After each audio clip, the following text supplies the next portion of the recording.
do her due diligence. She did not have a very good technical advisor, and if she did, she didn't listen to them. And so, I will say the only thing about this film that I do like is the raid itself. And I thought they did a fairly good job. They had Navy SEALs on the set. I'm telling you, when you actually get SEALs involved or special forces involved with doing tactical stuff, they'll get a lot of stuff right. And I was impressed with not only their tactical movements in the film, but also the gear they had. And I found out later that they were given a pretty clear list of the items that they were supposed to be carrying. And so I'm like, oh, they got that right. The other thing I was impressed They with also taught was them the how to guesswork. use them. Yeah, well, they were trained very well. Yeah.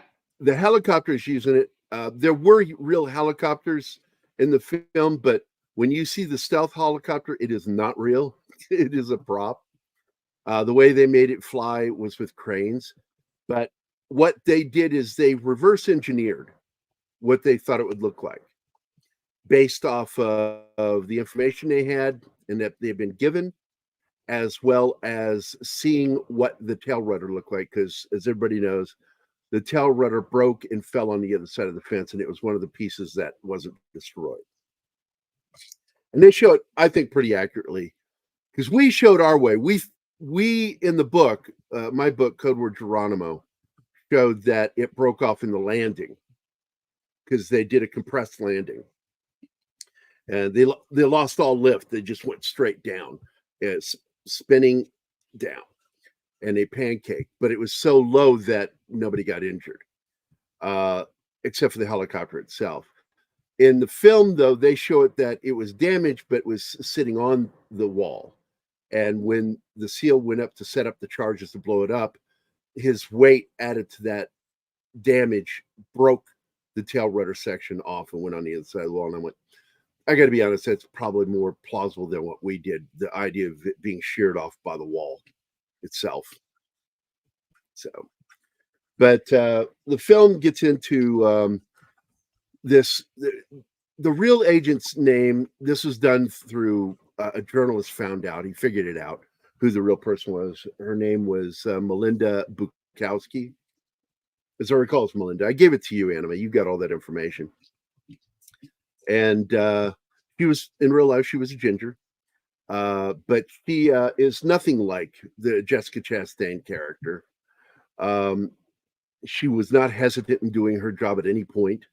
She was a go-getter. She's been given the horrible nickname by Rolling Stone magazine as the torture queen, because I fucking hate Rolling Stone magazine. He was not afraid to use aggressive tactics in getting information and working with her team. They did not torture anybody like they show in the film. That's not true. That whole opening interrogation thing didn't happen that way at all. Yes, they do waterboarding. I've been waterboarded twice. It's not torture, but it's horrifying. And they did it incorrectly in the film.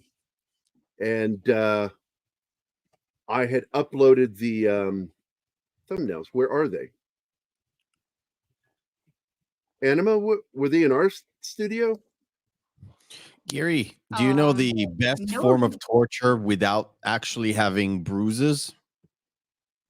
Well, yeah, they were in ours. That's why you showed them to me. Okay. Sorry, what was your question? I said, do you know the best tactic or the most used tactic in Western nations to interrogate insurgents and terrorists without lack of sleep? Yeah, lack of sleep deprivation. Sleep deprivation, turning on loud music. When we did our SEER training, because that's a volunteer. By the way, a lot of people don't know this. SEER training is purely volunteer. You can't be sent to SEER training. SEER training you have to volunteer for, and anybody in the military can volunteer for it. And I volunteered for it. And they do sleep deprivation on us there. It's on a minor scale. But yeah, it's the first thing they do. But here you go. I'm just going to show you these real quick. Feet above the head. Feet above the head. This is essential in doing waterboarding. because your goal is not to drown the person. You don't want them to drown. You don't want them to aspirate any water. So you, without them knowing, their feet are elevated because they're hooded. I was hooded, and they put me over a mock well and lifted the board up so my feet were in the air, and then poured a giant fire bucket of water over my face. And you feel like you're going to drown. You know you can't breathe because there's no breathing, and because your airway locks closed. And I passed out both times, blacked out completely. And so I'm going to tell you, yeah, that shit works. It's terrifying, but they actually aren't doing any physical harm to you. But yeah, aggressive techniques like sleep deprivation, again, not really torture. In the film, they show physical stuff. I'm telling you, man, that stuff doesn't happen. These guys are better than that. And so, anyway, this film gets so much They wrong. do sleep deprivation, though. They mentioned that at some point. Well, That's yeah, because we wouldn't but let you sleep it's for 48 hours. the stuff they put up on camera, the dramatic physical shit, and Oh, the- It looks that was better on bullshit. film. And the humiliation. waterboarding, they show it twice. Well, and it's they get it Hollywood, wrong man. both times. Hollywood does everything wrong. They don't show waterboarding right. I've never seen them do it right yet. And Yeah. they do it in this one wrong. Have him laying flat on the floor. No, that's not how it's done. You dumb motherfuckers. I don't care. They were getting ready to Whatever. do it right in tag, but they just didn't pull it off. They backed out of it. All you got to do is pick up a book, and it'll tell you how it's done. But Yeah. anyway, so in the end, my problem with this film is I think it dishonored all the CIA operatives. I'm not going to say they're agents or what they're, because all of them have their own jobs. They all work, and they do their due diligence. I didn't really even like the political stuff. When she walks into the room, what they're doing is trying to show Jessica Chastain, you know, she's a badass, and she just sounded like a smug prick. She walks in the room. I'm telling you, if a guy had said this, he would have been removed from a meeting with a senior official of the White House or the CIA. When she goes, I'm the motherfucker who found him. I'm like, That you know was what? so Fuck bad. off with that language. It's so unprofessional. And Yeah, they make her look I had unprofessional through the whole movie. She must have hated watching that. and that's Being it. taken You so know long. it did. You know that upset her. Bukowski's really good at her job, and I think she's retired now. But it's just sad what they did, and pathetic.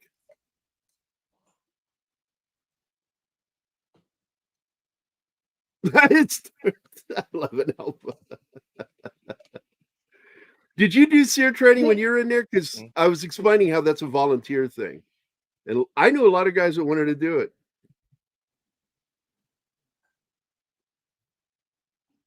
Yeah, right. 11 Alpha, of course, a fellow Army vet buddy. Well, after 24 hours, it starts fuck with your mind. You go 3 days without sleep, you're going to hallucinate. Solid. But the thing is, a lot of people think, well, you don't sleep at all. No, what happens then is your brain will make you sleep, and you're not aware you're sleeping. It's micro bursts of sleep. I think You're, it's you're not. You think you're awake, and you're not. I think it starts with 20 and 2, and then 20 and you 2. wake up for another 20. Well, it depends who does it. There's different methods. I can't divulge my Mossad contacts, but no, I'm just kidding. It's about Are you? Are you though? I love it- the Yeah, Mossad, by the way. it's There's about some 2 hours and badass motherfuckers in the Mossad. Let me tell you. I'm not gonna deny or Confirm. You Now, started did this you confirm. do your deny. service what? as an Israeli? Did you do your service?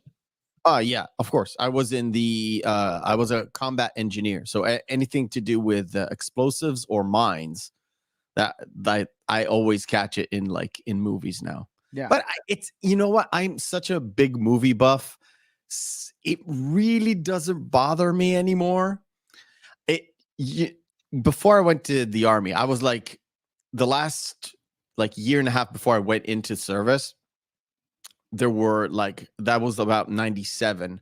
So Con Air and all the Nick Cage action stuff and others.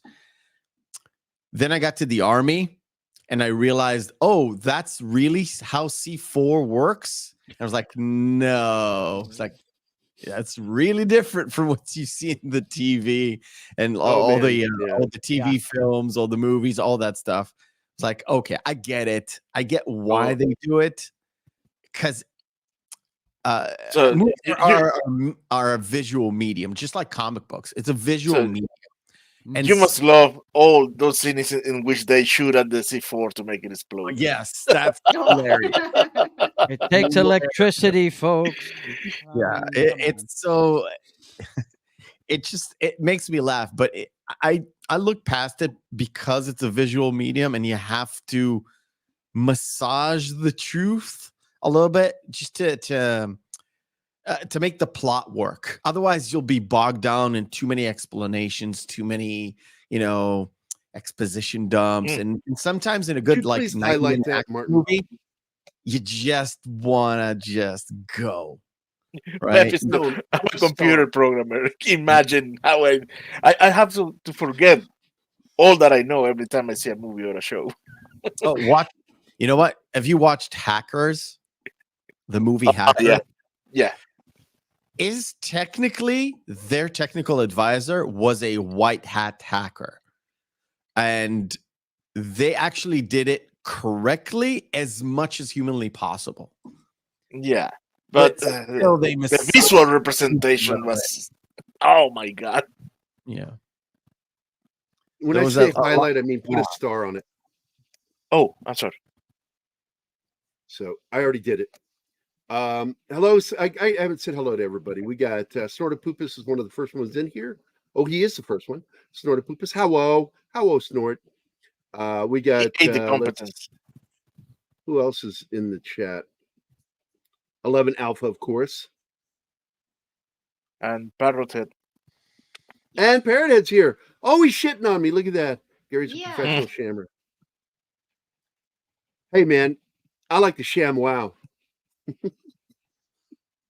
Nobody remembers that. Well, okay, fuck you guys. At least he said you're a professional, not an amateur. Yep. And then, of course, Connie Cleary is here. And we've got 34 watching right now. That's from Twitter and from YouTube. So got a nice little audience watching right now. Pretty good. Don't want to let you guys down. I am going to be very critical of this film, but I will tell you, it was worth the price of my theater ticket to see the breaching of the compound. Now, one bit of trivia about this that's true. The compound itself has been built only 3 times. It was built for bin Laden first, and then the U.S. Department of Defense built one in North Carolina to train the SEALs at, and then it was built for this film. 3 times it's been built, and it's pretty much an exact replica because they used every single image they could find on this building. So, and again, I want to point out not to their honor, the CIA helped make this film, and it's all the CIA aspects of this film is fucked.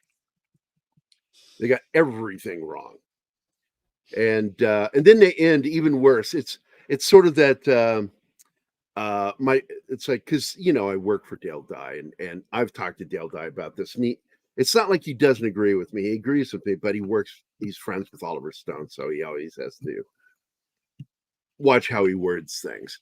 But I said I hated the movie Platoon because of how it ended. I loved it until the ending.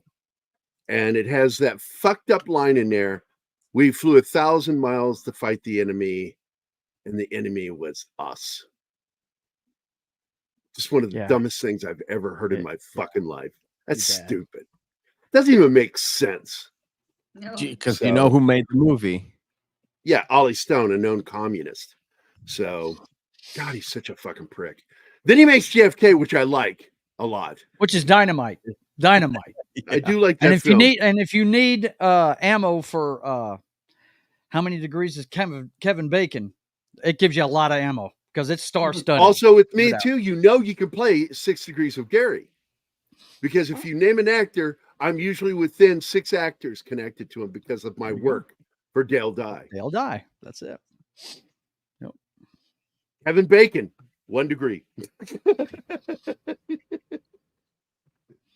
Oh man. But anyway, so look, it's a beautifully shot film, but Mimi Leader's But the director of story's photography dumb. is great. The big problem I've heard complaints of, and it's not the first time Anima didn't like it either, was it's all so dark. And I said, well, I play with my contrast, so I can actually see what's happening.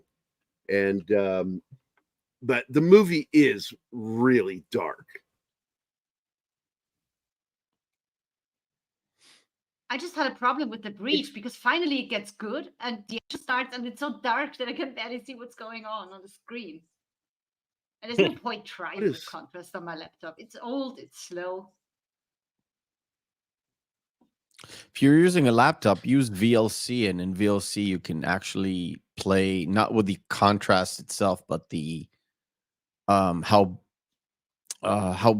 bright it's not really brightness, but you can actually play with it a little bit, make it brighter. Okay. I'll look into that. Thank you. Now, a lot of people don't know what the opening is. I think Animo is confused by it, but this is, Always confused. It's in my name. I think it's better if we're on top, so your face. well, don't. yeah, let me address this. I like the individual scenes of Platoon, but the overall story was let's pack everything bad that any GI ever did into 2 hours and make people think this is what typical experience Vietnam. That's kind of what they did. I will tell you, to its detriment, they took stories that actually happened during Oliver Stone's time there. And it was Dale's idea to push him to put it all into one encapsulated story. And that's why Dale Dye wrote the novelization of Platoon. The only thing that Dale had a problem with the film was the RAPE scene. Mm-hmm. And I thought it was done. It's over. Don't ever have to show that again, because it actually had a bigger impact in the original script. And Dale fought Oliver on that, saying, come on, man. And then turn around, Brian De Palma says, I want to make a whole movie about that. And again, Dale works on it. Yeah. He's in it. But I hate that fucking movie. Yeah. And I don't like Sean Penn. I think he's a prick. And I don't think that film respects Vietnam vets, because De Palma doesn't. De Palma doesn't like U.S. military people at all. That's why he did the movie Redacted during the Gulf War. And the movie tanked. It got thousands of dollars. That's all it made. And it ruined his career, and rightfully so. Look, man, there are always going to be 1% fucking assholes in the military, anywhere between 1 and 5%. Yeah, this scene didn't happen this way. You're always going to have guys that are assholes. You've got the same number of murderers in the military as you do in society, because all the military is a microcosm of the country. That's all it is. Mm-hmm. You're going to have no more crime in the military than you do elsewhere in the country. And people act like there's an epidemic of, no, it's the same number as it is in regular population, dipshit. But these filmmakers, what they want to do is they want to go find those few minor things that happen by the few assholes in the military, that 1 to 5%. And they want to make big stories about them. The RAPEs and murders and shit like that. And they forget all the fucking hard work that all the good soldiers do. The majority of the military do. They just want to ignore that. And that always pissed me off. And it's how, by the way, Israel gets treated. We don't have to get deep into that, but you know what I'm talking about. Oh, I know what you're talking How about. dare you react to anything? How dare you defend It's yourself? How dare It's you? so strange because when you had your 9/11, well, it's everybody's 9/11, to be honest. When you had your 'cause 9/11, there were Israelis in the building. the military industrial complex or the military machine just reacted, right? Just reacted, and nobody said shit. We had our own little excursion into the unknown, and we get scrutinized by the same government that every microscope has you. No, I reacted. totally know this. Yeah. So it's a bit of an hypocrisy. And yes, I know it's a little bit different, but just I want you to get the scales. How many people died in 9/11? 3,800? Yeah. About 3,800. Yeah. That's about 0.1% of the entire population, or 0.01% of the population.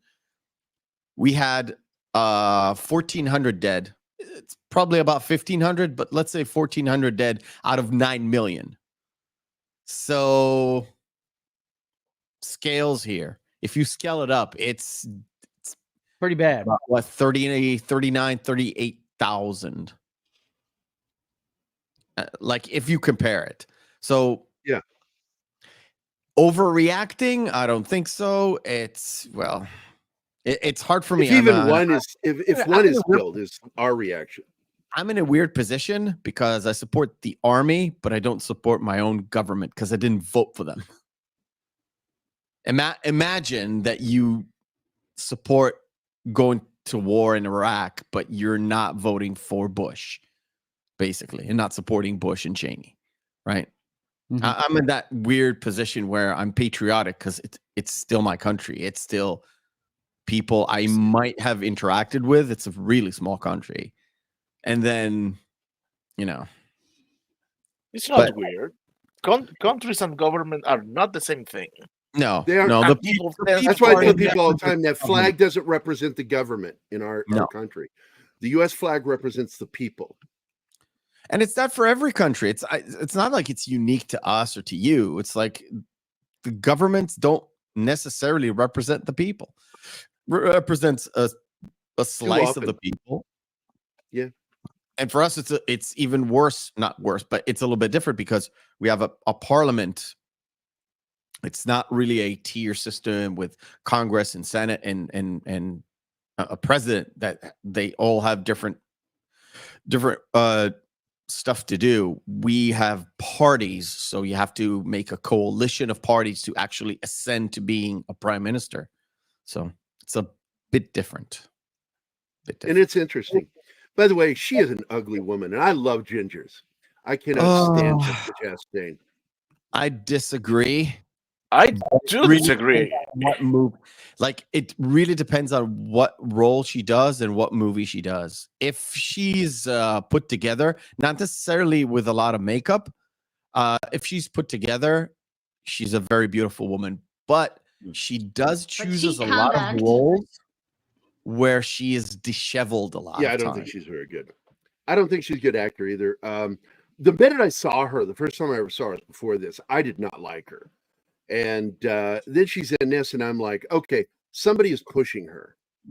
Someone is behind pushing her into our faces. Because I'm like, there are so many actors out there, female actors, that are better than her. And even more gingers that are better looking than her. That should be getting this push, not her. Now, the dude here, I actually like him as an actor. What is his name? He was in that Terminator Genesis movie. Jason Clarke. Yeah, Jason Clarke. Fucking love this guy. And he was in a TV show on, I think, HBO called Brothers, which was really fucking good. and it was about Whitey Bulger and his brother that was a politician. It was fictional, but it was based on them. But you've got a lot of people in this. You've got I cannot stand her face. Jessica Chastain, Joel Edgerton, Chris Pratt. And my God, I've watched interviews with him when he did this movie. I swear to God, he sounds like he was like half an idiot. Got to play soldier, got shooting, fucking the night vision, man. With night vision, it's like you can see everything. It's like, oh my God, this guy doesn't know how to talk in public. He's so sweet. I love the guy. He really is. I love Chris Pratt, dude. You But think early he in grew his up? career, 'Cause I don't think so. yeah, I I think he's grown up a little bit because he's still funny as fuck. Okay, don't get me wrong. He is funny. But back when this movie was made, he was half an idiot. But he's funny, but he was half an I idiot. dare you to listen to interviews he did promoting Moneyball. You'll hear Okay, I gotta find him. I'll find him. Oh boy, completely what did you different do, Chris Mr. Pratt. So? What did he do? He sounds like a baby. Like it's like sort of like he's doesn't belong there for some reason, and they just put him out there because he's one of the like main players that he acted as. It was Bruce Hatfield. Don't remember the name of the actual baseball player. But yeah, it's funny. I know. I've watched Moneyball, and he's good in Moneyball. Really he's good. actually good in it. Yeah. I like that film. Moneyball's really good. It's a bit distorted, but it's a biopic, so Hey, it has D. to Bud Martin is here. Everybody, lose your shit. Our buddy is here. Okay, that's two people that agree with me right now in the chat. She's a meh. So I want to point out Jason Clarke, great fucking actor. That dude is awesome as an actor. He played Ted Kennedy when they finally made a movie about Chappaquiddick. And it didn't make him look like a good guy. I liked that. I appreciated how it made him look like the shitheel he is. Let's see. Kyle Chandler's in this. You know him from Lost. Harold Perrineau was also in Lost. The black actor. He was the sheriff in the show that Anima and I watch still called From on well, we're waiting I think it's for on the Hulu. continuation. Well, that means we're still actively watching. It's like you're making a counterpoint and you're just proving my point. I love it when you do that. You just make my point even more. Jennifer L is in this, and she's gorgeous. She plays the real life Jennifer that was killed back in 2009. And they make it look like she's an idiot. And that pissed me off because that's not how it happened. There was a failure in understanding how to handle this high value target that was coming in to speak and give information. And what ended up happening, it does show it in the film, is that they came in with a bomb and set it off and killed a bunch of personnel and her military personnel that were guarding the base. It was just a whole screw up all around. Jeremy Strong's in it. He's really good in it. The actor who plays, he's kind of Panetta, is the late, great Italian actor from, oh my God, what the fuck's his name? Oh, good. You do suck with names. From James Gandolfini. Sopranos. Yeah, Gandolfini. Thank you. Hey, man, I remember more stuff than, shut up. Then, of course, we got Mark Strong is in this. And it's pretty much the last film where he wore a toupee. Because he plays one of the operatives in the agency. And they gave him a nice hairpiece. So and he's got an American accent too, by the way. A really not very good one. And are there any other big names in the film? Do you guys remember? I don't think so. There are recognizable people in it, but I don't know if they're necessarily big names or anything. Yeah, I recognize two in the SEAL team. The one that always make acts villain characters, and the other one is the Uncle Owen from Star Wars. Yeah, he's in it.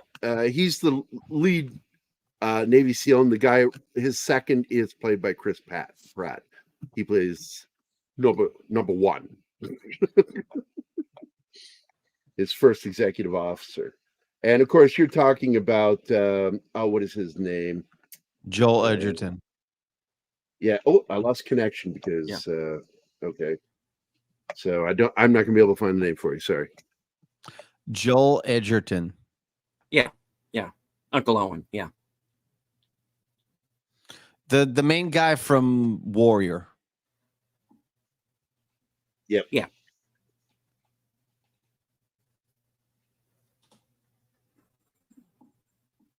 Yeah, I'm going through the list right now to see any other actors that I got here. Anybody worth mentioning?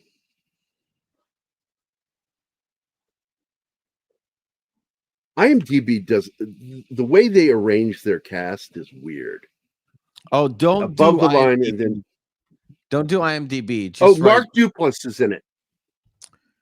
Mhm. What? Gary, don't do IMDb. Just go to Google, write down the name of the movie, and one of the tabs says cast, and then you Yeah, but they get wrong photos in there so often, like the wrong actor with the name. What can you do? So Mark Duplass is in it. I mean, I really like when it him. comes to the point that Google is better than IMDb, it's sad. Yeah, I know. Duplass has been in he did this interesting horror film, first person horror film, camera thing, where he's like puts an ad for become friends with people in local nickel dime paper thing, and they show up and then he kills them, and he wears a mask while he's doing it, and it's a black comedy. It's very dark humor, and it was a good film. John Barrowman is in it from Doctor Who fame. Let's see who else made appearances in this film. Mike Coulter, who plays Luke Cage, is in it. He plays one of the. Actually, you hear him more than see him, because when they're during the breach, you can hear him talking to Chris Pratt all the time. That's a big fella. And Frank Grillo is in this too. Not only that, martial artist. What is his name? Good God, I forgot his name. Mark Valley is in it. He's the C-130 pilot at the end. Yeah. You don't get to see him. He's far off, but I know his voice when I hear it. And by the way, Osama bin Laden does make an appearance in the film. As It's the like, guy with hello, the you know. Yeah, all the photos they show of him and video footage. I'm trying to find it now. Martial artist guy. He makes a lot of English martial artists. That should narrow it down for some people if they want to help me. Is it weird that Google put him as one of the cast members? I'm joking. I think it is, but it's listed as self though. I'm joking.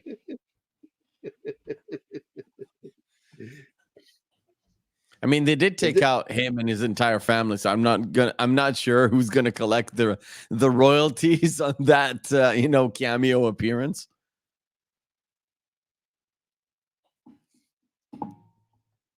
Really kind of frustrated that they're not showing the guy's name or a photo of him. Who? He's the English martial artist actor that's in it. He stars in a lot of martial arts films, and he plays Jennifer's boyfriend, the CIA operative that got killed in 2009 by the bombing.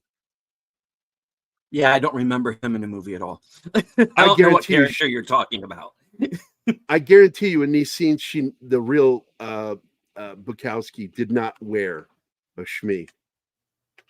Just telling you.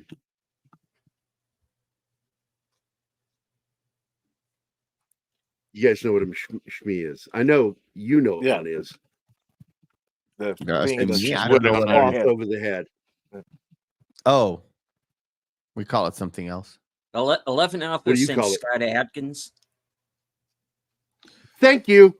How the fuck did I IMDb miss doesn't Scott sh- Adkins? Yeah, Scott Adkins plays Jennifer's boyfriend. You see Huh. him with her in one scene. Okay. Maybe I need to see the movie again. Who knows? Well, he's Yeah. he's normal looking in the film. He's wearing like a suit jacket with a casual, what do you call that? Leisure jacket or whatever they call those back in the old days. Stuff my dad used to wear. Went out of style.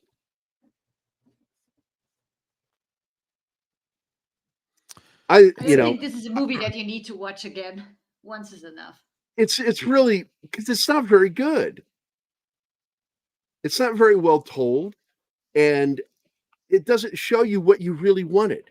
What they should have made was a bunch of characters where you have maybe one central character who connects everybody. That's fine, but you need to show how many people worked their asses off for this and show how it really happened. They didn't. They got it all wrong. They show it as her story. Like she's the only one properly working on it, and everybody else is just it's just not fucking true. around in their offices. It's so annoying. He's the And one it's who led boring, the too, way. to watch that. What ended up happening is she's the one who led the way. And they could have shown it that way, but they didn't. No, they Everything about needed this to film is create drama disappointing around her. until you get to the big scene where the SEAL team is told, "That's it, you're going. It's now."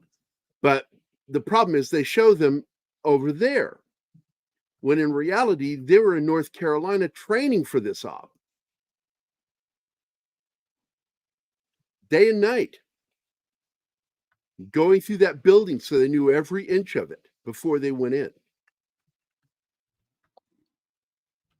Did they actually construct the same building in order to train? It was As part of best the as they building. could, yeah. A lot of it was, you know what? I think there's probably, let me look, see if I got any photos. Yeah, here we go. I've got one. I mean, the building that they actually did where Osama was a 3-story one. Yeah. Right? If I'm not mistaken. No, yeah, no basement. Yeah. So here we go. I'm going to pull it up real quick so you can actually see the compound. The compound itself was laid out, but what they did, because I saw a photo of this early on, and that's what I used in my book. But even I got it wrong in my book. There it is. That's the training compound. And they only built the main building. The rest of it was laid out to show them where everything was. Oh, and they built the secondary building there too, because that's where they got into a little firefight. I mean, it doesn't take long to construct this sort of building, to be fair. No, it didn't. They put it up fairly quickly. You have prefab walls. You just arrange them in the layout that you got from your intel. And if it's 2 stories, you may need to make it a little bit more sturdy. But if you don't need a roof, if it's just 1 floor, or you're just training on that 1 floor, then yeah, it's not a big deal. Actually, I wasn't any part of any special ops team, but we did have a little bit of training in terms of making sure to be behind a special teams guy, because if you're a combat engineer and you're like an explosive expert, you might be tagged into a special team as a specialist. So you need to know what they're doing.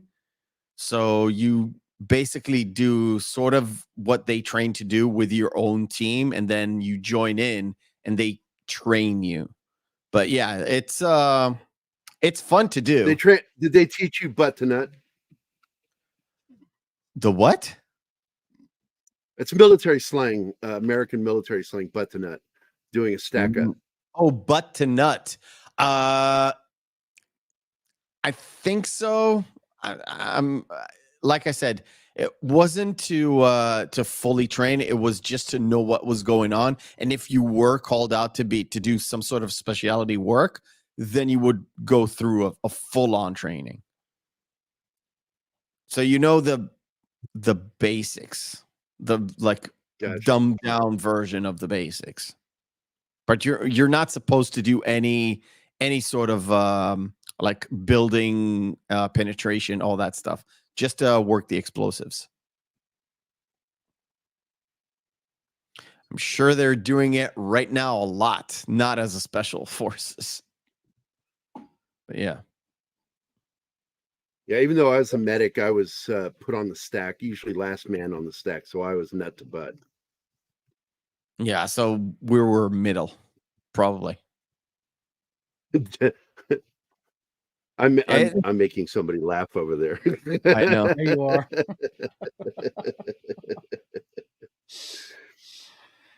So this was another bombing that took place, and these kinds of bombings were so weird when they were happening, because you know, they were hitting in the middle of Arab states, because they were going after American soft targets, American targets at hotels, shit like that. And there she is again. That's Jennifer, the real Jennifer. And this, she's called something else. I forget what her name is. And it's what it's a J name. I remember that.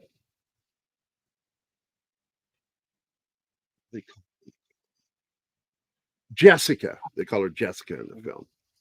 They don't name any of these people, and a lot of these people are based on real people in the higher up positions. Yeah, right, D-Bud. Damn right. It's my favorite part of the Army. Nut to butt, man.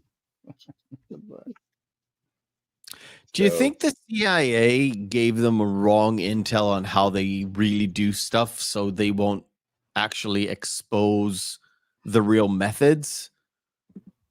I would assume so, but all you got to do is open a book and know if something's right or wrong when it's given to you, because there are books out there that tell you how many people like actually waterboarding.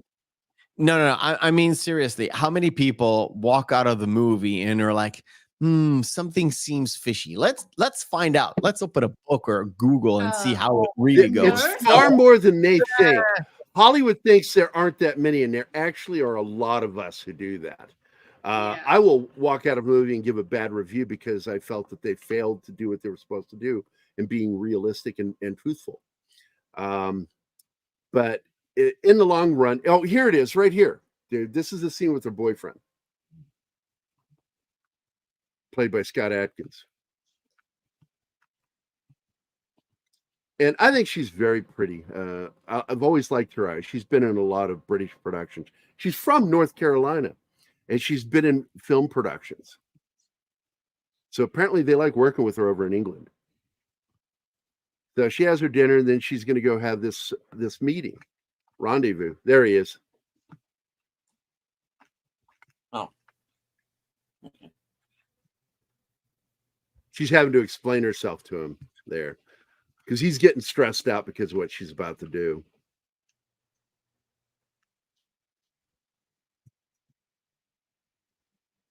And I wish they had done a better job, because she really did.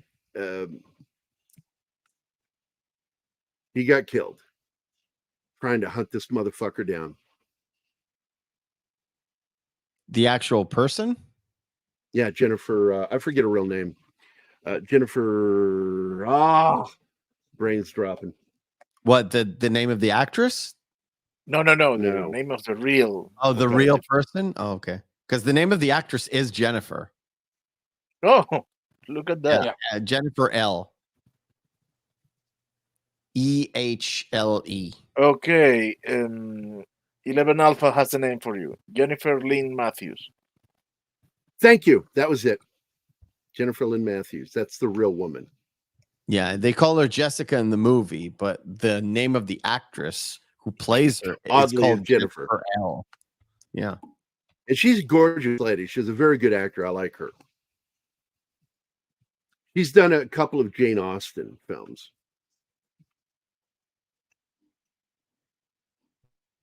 Now, all these guys that you see here are either military or are former military hired by the CIA. And she would not be able to do this. And that's why it pissed me off that they showed it this way. And she tells him to stand down and to secure him once he gets in there. This would have gone through a whole process. And it's sort of like they're putting it on her own death. Oh, They God. made her look dumb in Horrific that face. moment, and I hated that.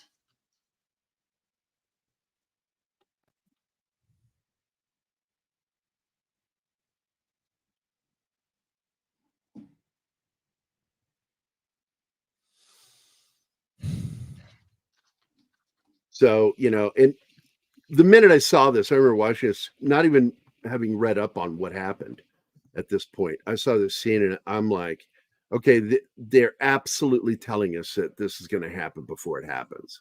I can't stand that in film when they telegraph everything. It's an insult to the intelligence of the audience when they do that.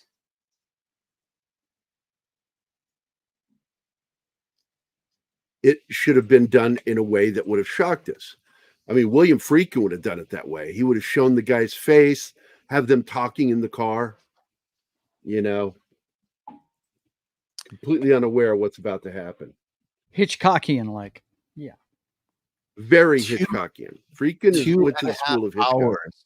Or don't even show it. Just show the vehicle approaching them, then cut to the office, and then the other guy runs in and they were taken down. And you as the audience goes, what? The movie is 2.5 hours. Do you think they Yep. could cut away about, let's say, 30 minutes? Make it a bit more They snappy? could cut an hour, if you ask me. Really? Yeah. The first 2 hours feel they take like forever. The only interesting part is the third act when they kick into action and do the breach. All Well, the way if up they had to done it then, correctly, the first hour and 20 minutes should have been showing how it really was done. And then the last portion, the third act, should have been the assault. But they should have shown the SEALs training. And they don't show that. They make it look like it's a decision. They don't show them training for it. They just go straight into them. She gets the call. They're going tonight. And then she just looks at them and she's in the middle of them in the Middle East. It's like, no, they're in. Anyway. Like I said, it might be a higher up decision. Whoever was guiding this movie or whatever, from the CIA or a military advisor, whatever it is, that you can do the actual breach, but you cannot show the training because it will give away whatever. No. You don't think so? You can make No, a I don't full think so, training. because I showed the training in my book. They show training in a lot of movies. Yeah, I don't think they would have had a problem because we didn't get in trouble about it. And ours was a best-selling book and got a lot of attention because we showed how they did what they did. We also got some complaints about what we showed from people who go, you shouldn't be showing that. It's like, we didn't go into detail. Fuck off. We showed the bare bones of what they did. You also won an award, so this is what you should care about, not what people. Well, we got we're the first graphic novel to ever win the Military Writers Association of America award. For getting it right? For being a good book and getting it right.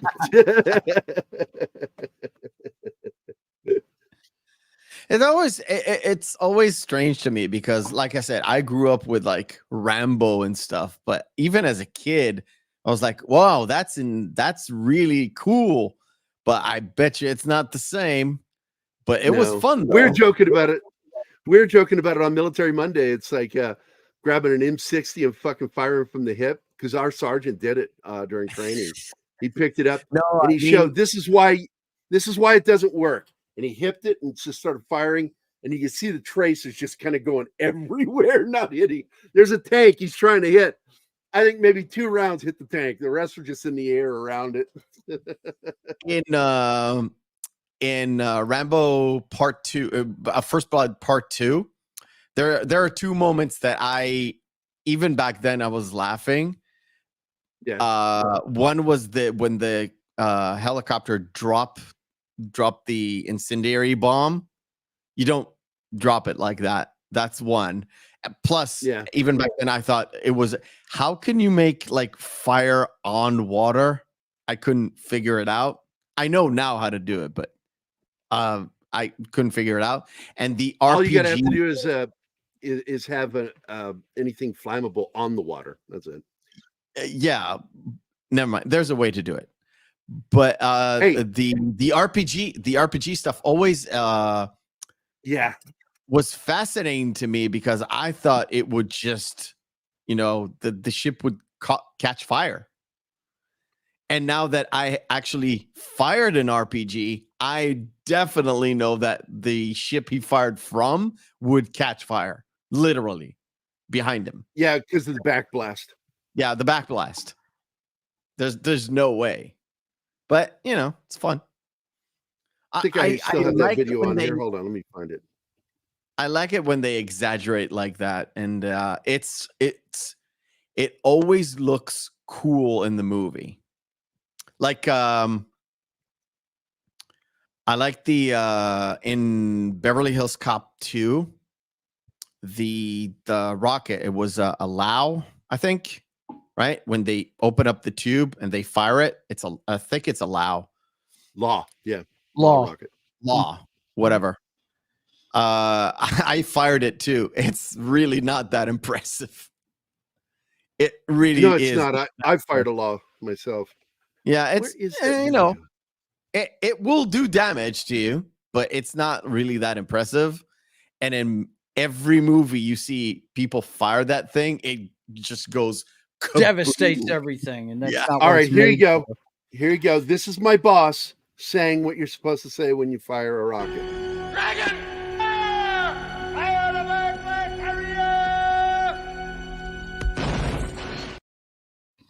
That's my boss. He'll die in that movie. I got him on Monday, and Gary played that clip, and that actually made him giggle. I like that. I saw that particular rocket system get fired too. It's pretty awesome. That rocket would do damage. Yeah, we were trained on that. We were trained on the classic bazooka. And we get to fire a lot of things. I loved them. Never got to touch a bazooka, just a Law rocket. That was it. I have fired. I fired a bunch of stuff just because they needed us to know how it works, and it was spares and all that stuff. Yeah. I want to go through some chats that I have starred, so let's go through them real quick here. One of my professors commanded a mechanized infantry company in the Yom Kippur War. There you go. That's awesome. Mm-hmm. My wife's dad was in that war. A woman daring to talk to an Islamist man without being supremely deferential is torture. If you allow torture by reference to violating the individual's so-called dignity. Let's see. Well, they do tend towards service bias. SEAL advisors have sent special forces kitted out and acting like SEALs, etc. Exactly. Let's see. I like the individual scenes of Platoon, but the overall story was we already addressed that one. Okay. Sean, address that one. The great Satan and the little Satan attitude is not limited to Tehran. A lot of people in Hollywood and academia think the same way.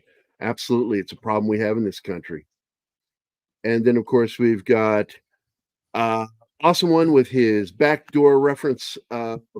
He gets a video. Martin, you want to take care of that? Yep. Here we go. Honey, the front doorbell is broken. Your old army buddy was at the back door for almost 5 minutes. Almost 5 minutes. Wow. Oh, hey, here's a good one. This film really needed a post-credit scene where they look at Osama's porn collection. Oh, I like Right. that one. Good one, Shanatsky. It's a woman See if I without a burqa. Yeah, I What? know, right? That's not possible. By the way, that is a porn fetish. A porn fetish is fucking women with burqas on. Yeah. Ah, fuck. Yep, Oy, I'm not kidding with you. It's What? so fucking hurt weird. my soul. You hurt I'm my not gonna soul. say It hurt how I mine know. too. I'm not gonna say how I know, but I blame Nick Rekieta. There's a Some of you don't website. know who he's talking about. We know who he's talking about. Oh my There's- god. Oh, yeah. There's a website called Radical Jislam. No. What? Only Nick would find shit like that. Only Nick would find shit Nick like that. Rekieta. Yeah. Y'all got my hands full with my grandson, trying to get him to memorize his Bible verse and Cubby song. All right. Good to see you, Penny. Glad you're here. Let's see. Oh, D-Bud's got to go. See you later, buddy. Have a good day. Thanks for dropping by. Take care, brother. Here's one Again, busy wrench. the reason we're showing this film today instead of one of the 9/11 films is because this is where 9/11 led. And I want people to remember that 9/11 led to this and brought us to this moment. And then I also want to remind people that we had our sights on bin Laden in the 90s and could have taken him out then. But somebody, administration at the time, deemed not to.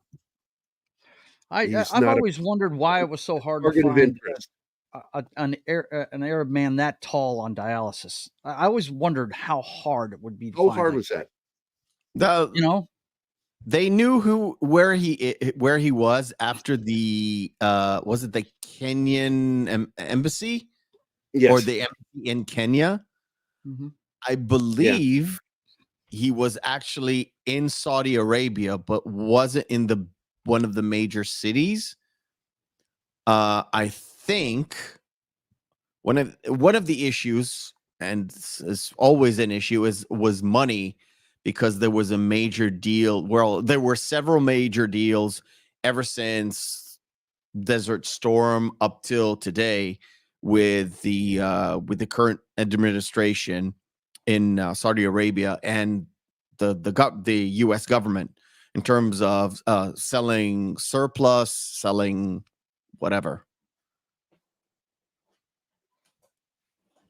I mean, you guys know that anything that has to be reused, rebought, all that stuff, that just goes right into Middle East or NATO, right? As either assistance or buybacks or cutbacks, whatever you want to call it. Let's just say this. If it's military, it's been used or sat in warehouses for 3 years and deemed to be decommissioned. Yeah, that gets sold over here. It's Egypt, Saudi Arabia, UAE, Kuwait. Used to be Yemen, but they don't trust them anymore. And I mean not the terrorist government, I mean the regular government, they don't trust them anymore.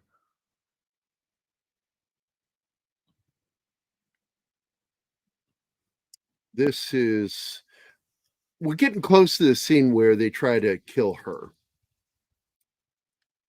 Because I guarantee you people have taken photos of her with her movement over there.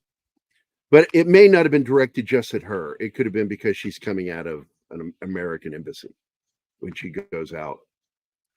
And she backs back in, and they show the guy, firing over his head, hunkered down back at him from the security post. Don't they even say that at one point all Americans are being targeted right now? Yeah, it's not that you're being targeted, he says. It's one of the deputy directors at the CIA tells her that. It's when she meets the head of the CIA, played by Gandolfini, that she just shows her fucking ass. And she would, I guarantee you, anybody say something like that in the middle of a meeting would be asked to fucking leave the room. Yeah. You're not tough talking like that. You're just being disrespectful.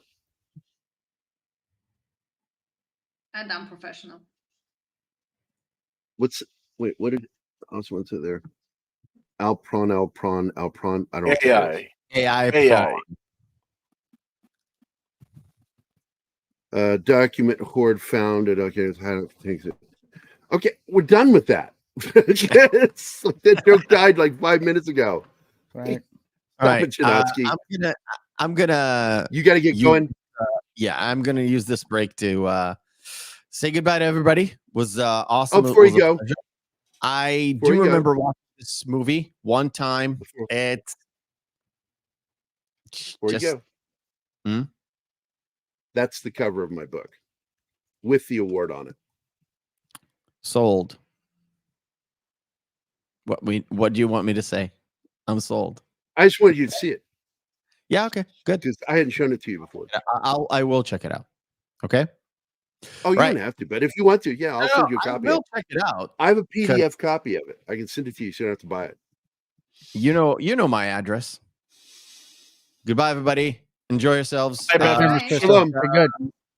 Just before I go, my friend. On the day of, when it's, even if it's not official, I don't know if you guys have any official Memorial Day or nothing. Just stop, think about the day, think about the families, be with them, and when you wake up tomorrow morning, just think about how can I do better, and how can me as an individual can affect my surroundings, so people will be more aware of what's going on.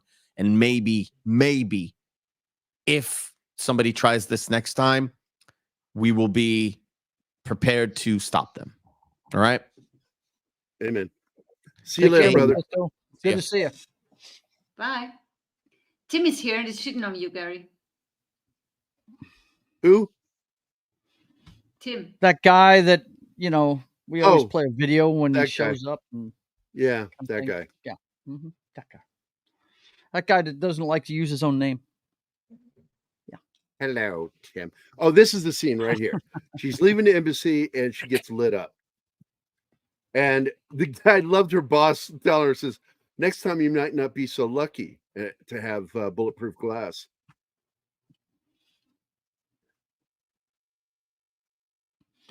Backdoor dating. He looks so beat down in this movie, man. Ugh. Got another. Did we play the last backdoor video? Yes. Have we played I don't one? think so. Okay. Yes. I don't remember. But, I think we owe one. 3. Yes. 3. 3 Okay, total. so it would be 2 videos that I'm back behind. Let's start with. Holy shit. I just heard a symphony of buttholes clenching all at once. I love that movie. I do. I love that fucking movie. And I'm wanting to see it again. I love it. It's total fan service, and we just don't same. care. It's so great. Yeah, and what's really good is it doesn't feel like you're being placated. It felt like it was done with love and reverence. And that's what I fucking love.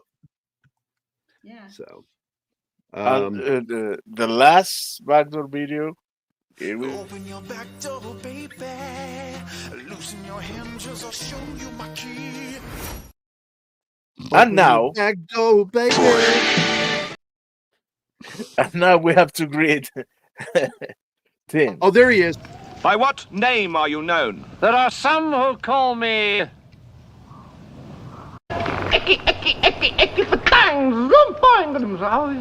No, now go away or I shall taunt you a second time. Well, I tried to And click yes, it, and you started the video before I could. So please hold on. Jesus Christ. There he is. The comedian I was talking about that's in the film. And he's got some good scenes in the movie. He plays one of the analysts. There he is again. And let me see if I can find his name here. Mark Duplass. Yeah, he's in that horror film. Actually, it got a sequel. He made a sequel. It did so well. Independent horror film he did. It was really good. And there's Gandolfini.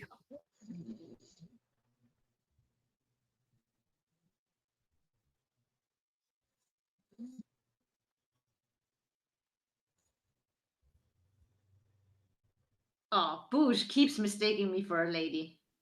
Now, so you know who he is. He's supposed to be Leon Panetta, former head of the CIA. And he was in on all of the briefings to take down bin Laden at the White House. And he was far more involved with this than this movie shows. Again, because they wanted to focus on her story for some reason, even though they didn't tell the real woman's story. They made up their own story.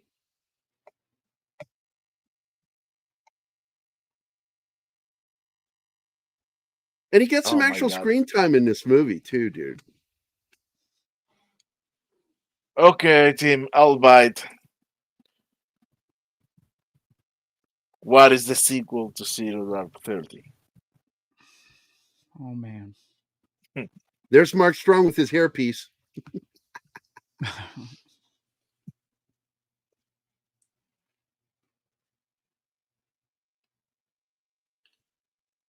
Absolute weasel. But he was directly involved. Look, Alpha, I'm going to tell you, this movie, the reason it got made was because of who was president at the time. This is why.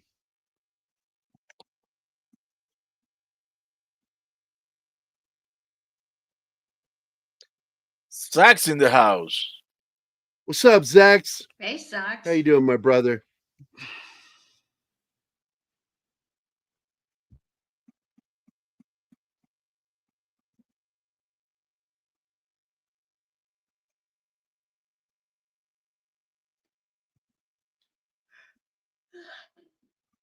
Wait. Hey, fuck you, Kyle. There you go.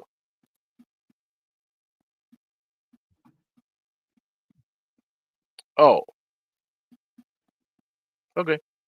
Yeah, I knew that's what he was doing. He was making a joke because I brought up a sequel, and he's like, "Oh, there's a sequel to the movie," and I got it.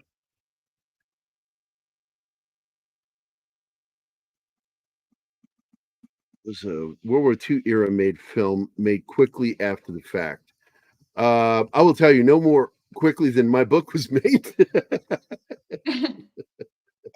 Again,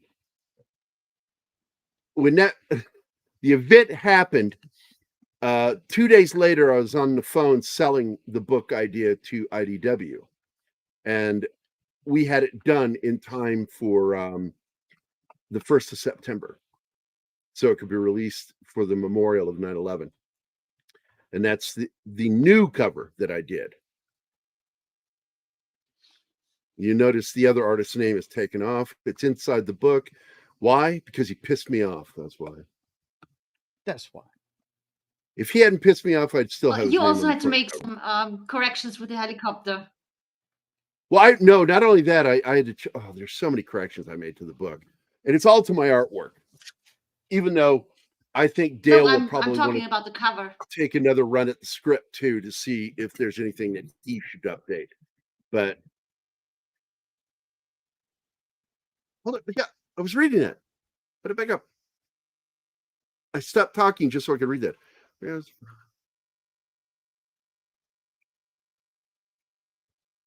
I don't believe it for a second. I don't believe he was ever born. I believe he was hatched off a stump. What? He's a mushroom. He's fungus. Oh, okay. That's why. By the way, That's why Gary feeds him poop Bush. and keeps him in the dark. That's 'Cause he's a right. mushroom. I'm hoping that Bush got my joke earlier. Forrest A. Gump. To his question, what do you call a pile of sticks sewn together? You know, tied together, or that was it Russian or French plane? I think Russian. The French plane was an FAG, and What's pile of sticks has got its own name that I won't say. No, it was Forrest what's A. Gump. It's also slang for a What's the Make cigarette 15? in Great Britain. So Yeah. there you go.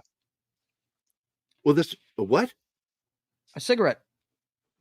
Oh, a cigarette in Britain. Yeah, Yeah. short for that. Short for bundle of sticks. Take the first syllable of it. That's what they call a cigarette in Great Britain sometimes. Yep. Yeah. No, I grew up learning British English at school. And then I used it for cigarette in New York and I almost got my ass kicked. That's Right? how I learned the other meaning of fag. Right? To me, it was No! just a colloquial term, a colloquial word for cigarette. And they were like, yeah, no, that's something else entirely too. So you better not use that word over here. Right. Like, okay, good. You need to tell me that. I'm European. It's not a bad word here. Right. It's like there's a It's difference like between saying excuse the word in there's a Australia. difference What's the between problem? saying twat and twat. Okay. You know, twat is the English way of saying an idiot. Yes, it still refers to the same thing, but it just sounds better. Oh, they Well, drop the in C the word end- all the time. I say cunt too, and I'm like, fuck YouTube. Yeah. I'm going to say it. Well, I that's grew just up on one. British TV. Yeah. Fuck them. Yeah. I I've been around specifically told you not Australians to talk enough about to not care about this that. on live stream. You didn't tell me a goddamn thing. Yes, I he do did. what I I want. read. I did. do what I want. I do Oh, what I that's want. that's another thing. Yeah. But he You're a did. cigarette.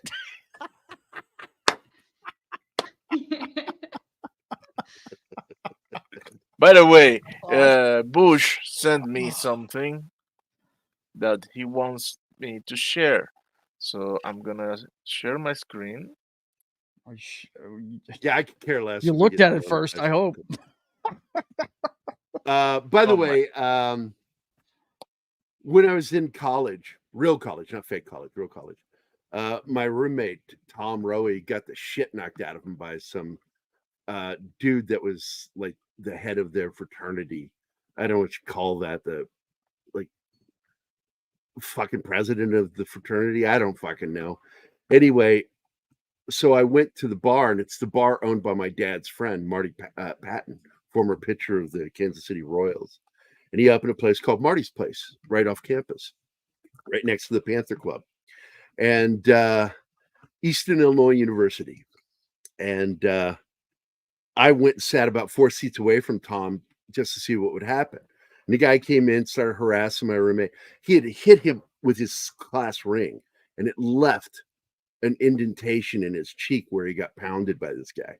So I interrupted. I said, hey, man, let's leave this guy. You're a bunch of guys. You shouldn't be fucking with him. You know, it's different 1-and-1, but you guys move as a gaggle, you frats.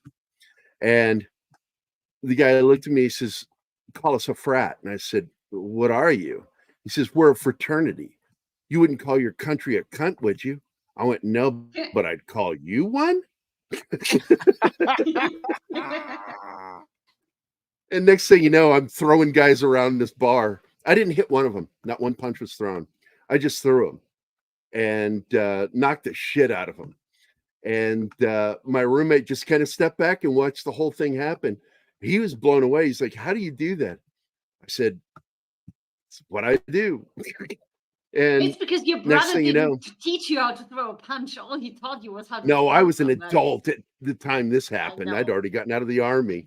But I get a phone call the next day from my dad.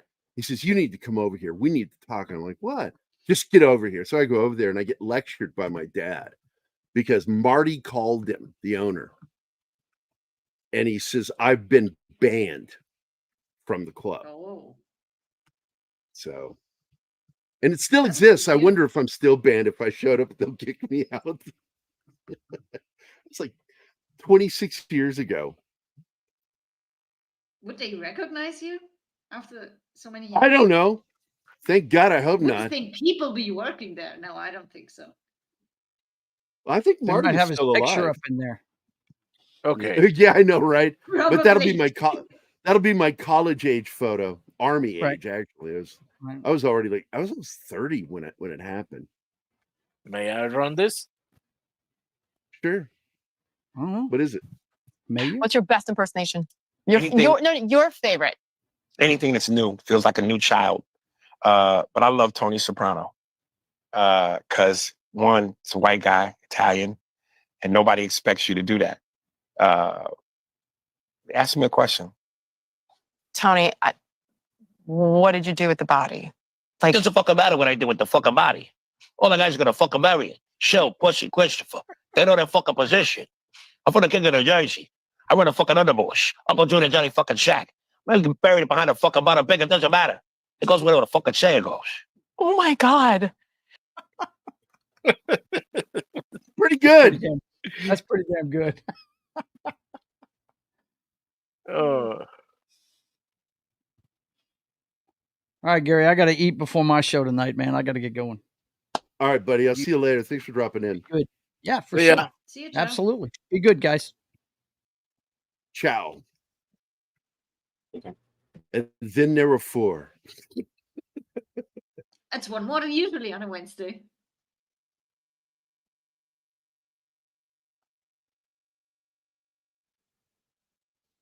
Mark Strong, dude, he should have gotten the Bond role. He's one of them that was up for it.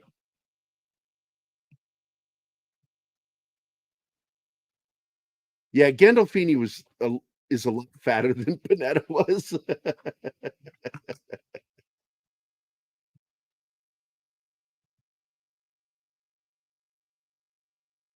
Yay, Venkman's girl's in the house.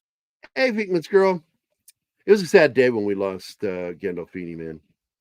His son's an actor, by the way. He played young Tony Soprano in that movie that I heard was garbage. I never watched it. I wasn't interested. It's not really about it. Here's the thing, was they advertised it as the rise of Tony Soprano, right? It's not about him at all. And it's supposed to be more about Christopher's father, Dickie. It's kind of not really about him either. It was just kind of weird. It couldn't settle on who the main character was. Yeah, they didn't even give Gandolfini's character a name in this movie. He's just the CIA director. That's all they call him. I just assumed he was supposed to be Panetta, you know. It's Uncle Owen. There's Joel. Yeah. Deciding what to do with little Luke. We'll eat him with a side of bantha juice. What? Bantha poodoo. Ooh. No, thanks. I'll pass on that. It's where you squeeze the juice out of the poodoo. I don't even want to know. Hoodoo is the Houthis word for shit. I said I don't want to know. Speak English? Very That's badly. the I second don't know language. if you hadn't noticed. Right. Jesus.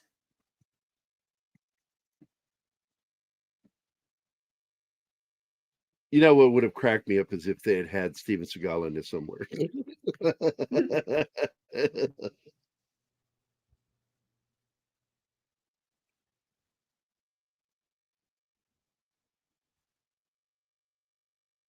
As Bin Laden. They did a really good job on designing You're gonna need a Ouija board for that. what they dude. thought the stealth helicopter looked.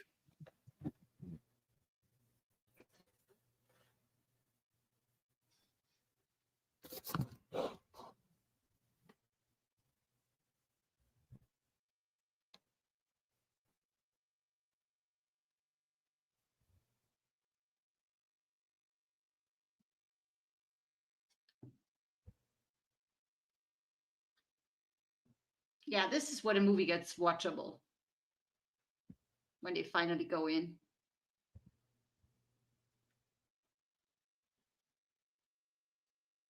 You know, the thing that cracks me up about the stealth Blackhawk is they still like keep a tight lip on it, but they have shown every other stealth aircraft we have. Everybody knows what it looks like. It's like, what is so secret about the fucking stealth Blackhawk? Come on.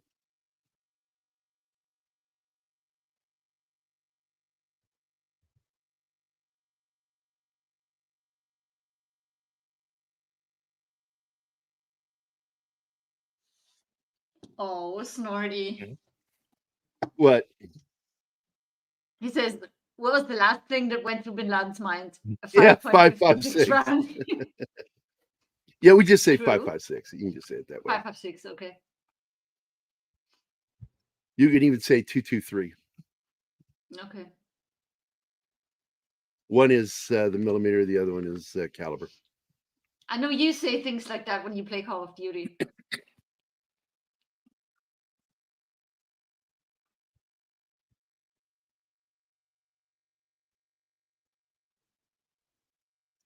Yeah, he was probably one of those guys that gave a shit about our book about the raid.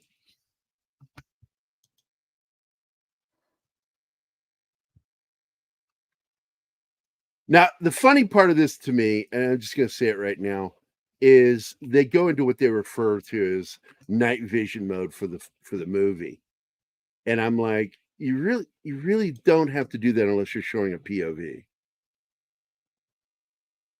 and that's Yeah. not exactly what night It vision looks looks so like. weird.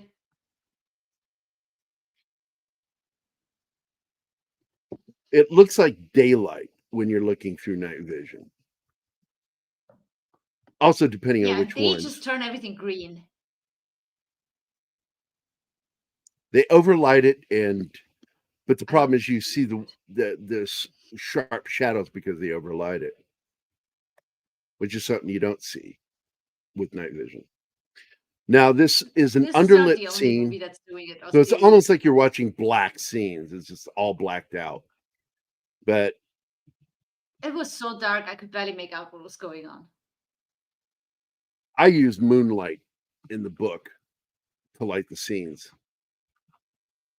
And I like that.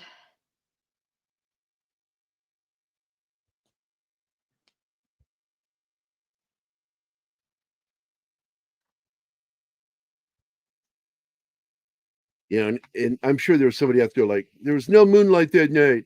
It's like, I don't care. Doesn't matter. It's a visual medium, motherfucker. I got to use something to Yep. light the scene.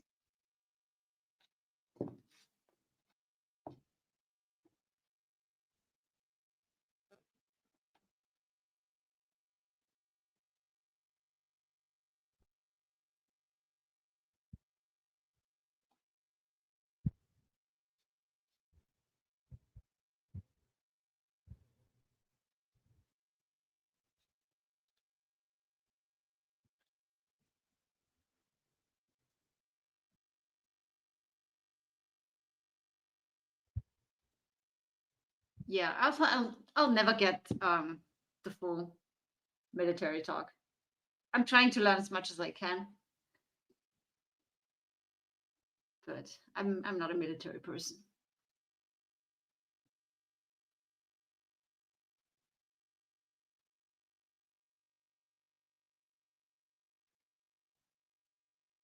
What? Read what Bush says, Gary.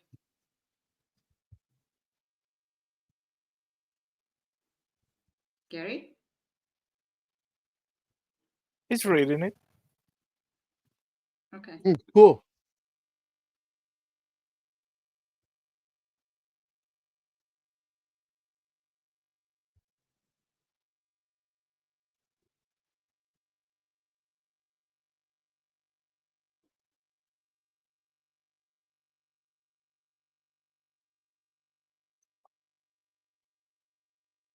But I here, do.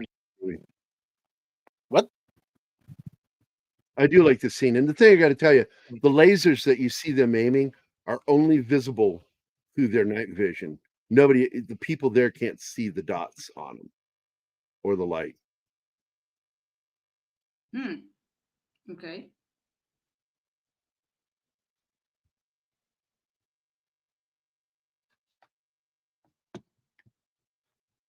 I'd like to see what that actually looks like when you have night vision on.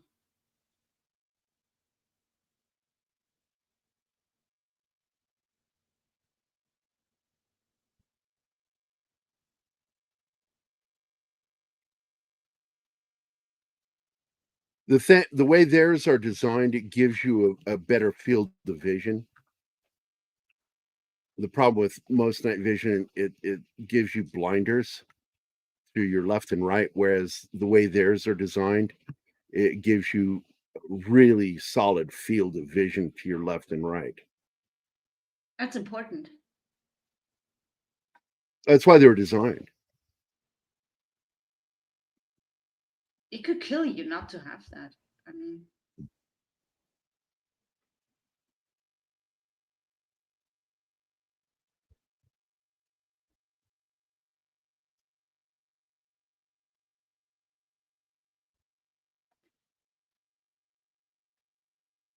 oh, boosh, I get a headache from normal glasses because of the blurry field on the side.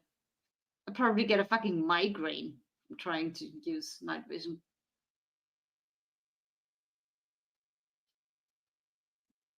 By the way, I forgot to tell you about this. When they did my eye tests, it's the only thing that's perfect on me is my eyes, despite needing reading glasses. He was really shocked at my peripheral vision because they did a test of my peripheral vision, and I have perfect peripheral vision. It's like, cool. It's why you'll see my head turn at the slightest movement to my left because I can see everything. Yeah, I noticed that.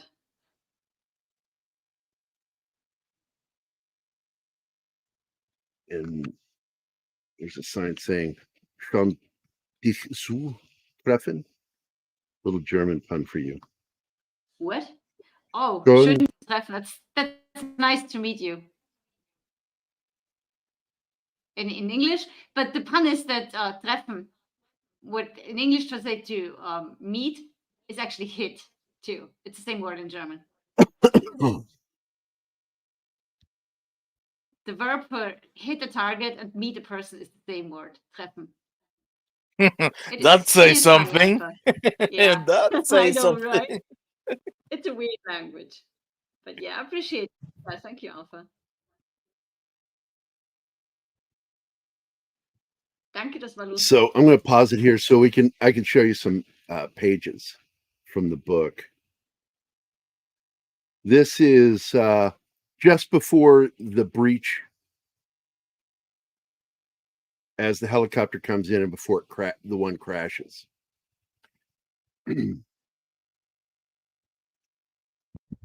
And that's the compound from inside the compound, the main building.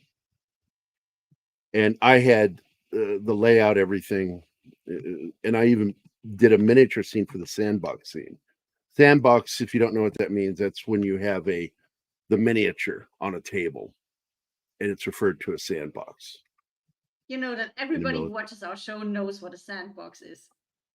So we see the guys inside the helicopter holding on as they go into a rotation because he lost lift. This is when he kills bin Laden's son, which is on the second floor, third floor, going up to the third floor.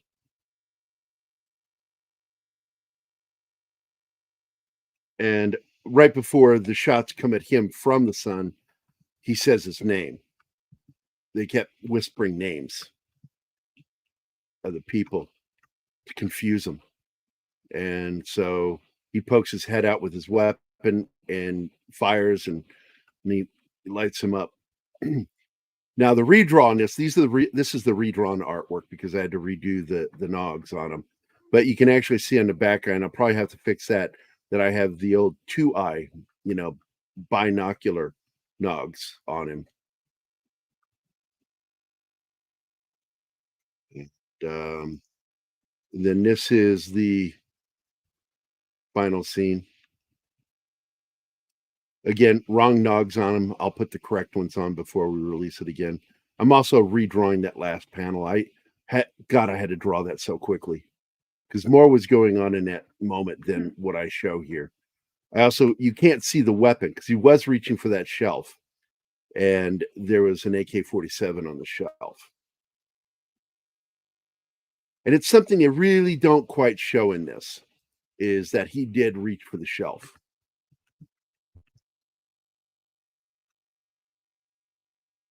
Hey, monkey. Hey, man. Only thing I recommend is don't say any monkey Jiva shit in the car.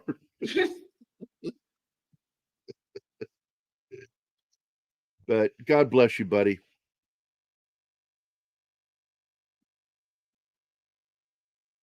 Damn right, Bush.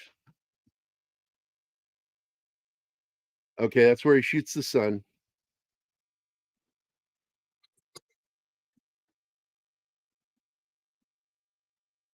And it's a lot of it is fairly much like what we did in the book.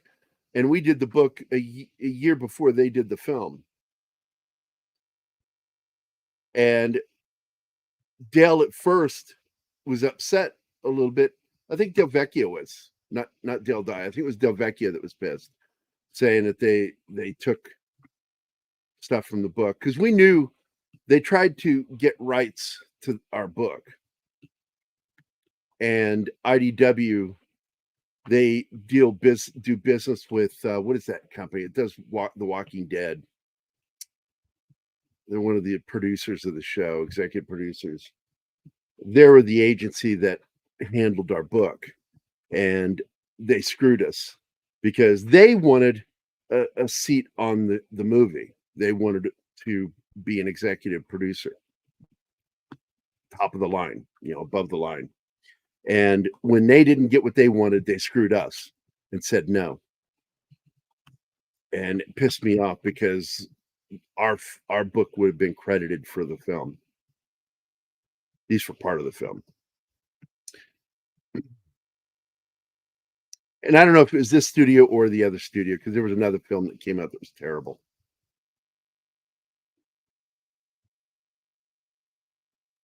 The funny thing about that movie is sometimes they had CG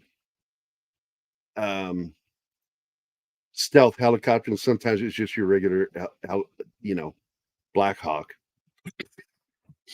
They couldn't make up their mind. I'm like, yeah, that's really good. Real pro. And there it is, Geronimo. Because when we named it that, people kept saying, well, it's Operation Geronimo. Oh, and no, it's a code word. It's why my book is called Code Word, Geronimo. Because Geronimo just simply meant the target's dead. This scene is in my book. Although we left out the whole thing here, he says, I think I just killed him. I think I'm the one who took the shot.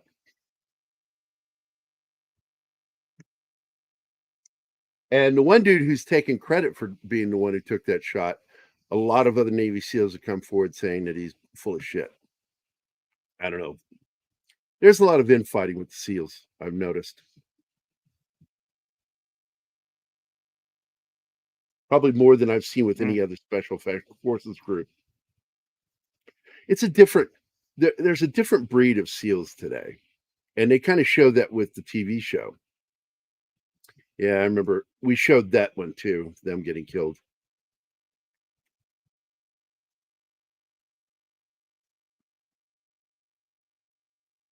Okay, we actually had people at the Department of Defense that we couldn't say the names of. They helped us with the details we had in our book. So a question. Yeah. Do you think because of the rise of social media, like with Hollywood, we are now seeing a lot of Hollywood actors online. We're seeing more military, more SEALs online. Do you think that's part of it? Or because you have this group that was at one point very secretive. Now you have people who are very upfront, writing books, being online. Well, they still have to. They still have to go through the process, Stephen. They still have to go through a process. They got to have approval before they can publish that book. And guys like Marchenko, Marchenko got into a lot of hot water over stuff that he did. I like Marchenko. I miss him. I think he was a great writer. And the Navy SEALs wouldn't even exist without him.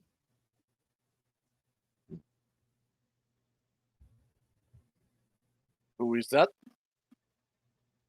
Marchenko. Yes, who is that? For those the uninitiated.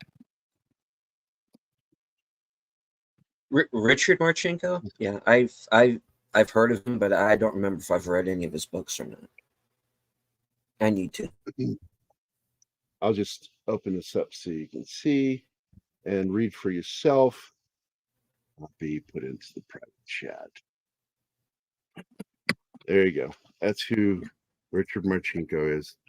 Marchenko was the former head of SEAL Team, specifically in charge of SEAL Team 6. He gave them their names, really. And he is the one who absolutely killed it. And he went on to, he is just, let me go through the list of stuff. I mean, he was awarded the Silver Star, Legion of Merit, Bronze Star, Navy Commendation Medal, the Vietnamese Cross of Gallantry. The guy was just simply put a badass. And he was put in charge of the U.S. Navy SEAL teams. He was the SEAL team commander. And he is the person responsible for what the Navy SEALs became and how they got their reputation. And he also left the Navy and started writing books about it. And got him in hot water, and he didn't fucking care. He is the character that's referenced to in SEAL Team TV series. The character whose son is now in the SEALs and rejects him because of who he was and what he did. And I don't think they'd do him honor with that character. Oh, it's a Croatian name.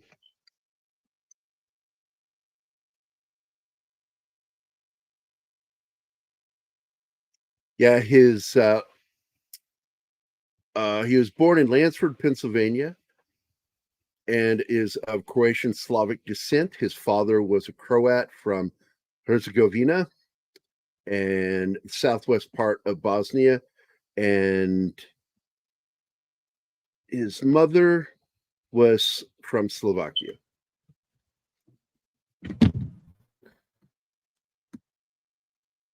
So he was the first born citizen. His parents were transfers from their country. Uh-oh, Bush is doing it again. Uh-oh. Oh, and this is where it gets stupid. She's seen his dead body and now she sits there crying. I fucking hated that ending. Yeah, they did not keep it long. They immediately shipped that thing out to sea. They did what they needed with him and immediately loaded him back up on a Chinook and sent it over to a carrier where he was disposed of in the ocean at an unknown location.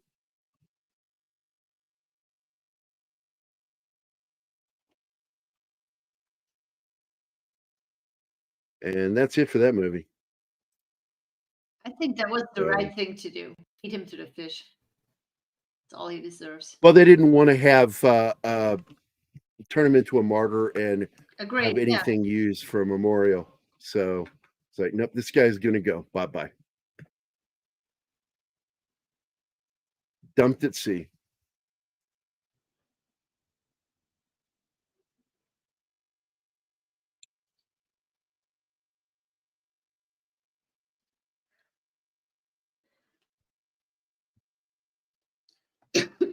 Sorry.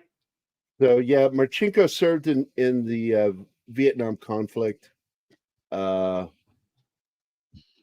then during the Iran crisis in 1979, Marchenko was one of the two Navy representatives for the Joint Chiefs of Staff Task Force to develop a plan to free the American hostages, which you know how that went.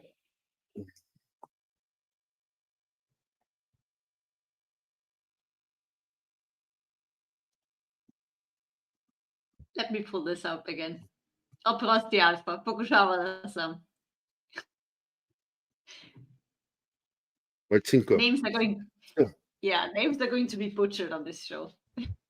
And if people don't like it, don't. Again, it's just like don't care. You know, all I care is about the information. I want to make sure the information I give is correct. That's all I care about.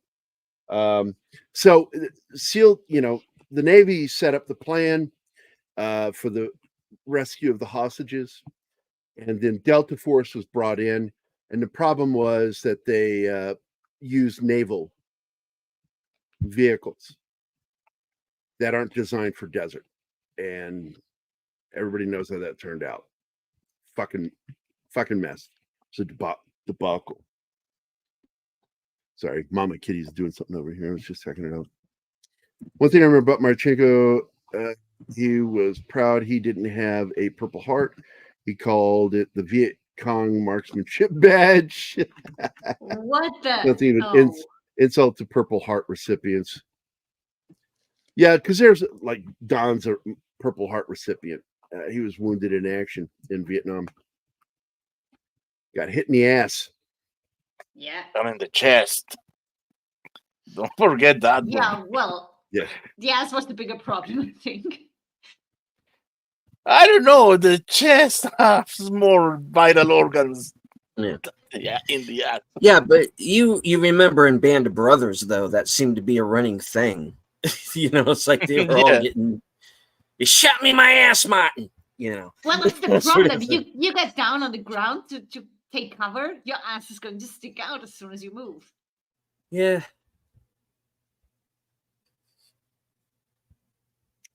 So there is a video that we're going to show you a little bit of with no audio that has I really just want to kind of see some of the shots of how they did the helicopter so they could see how they pulled that off, because for the stealth helicopter, it was a non-functioning helicopter, so they used crane to do that. If it was on the ground, it was just a prop, but they would also lift it with a crane for some of the scenes. And it's kind of cool. I wish this movie was more about that than her character. That remember to mute it. Muted it. It's not showing muted. No, the effects are decent in this.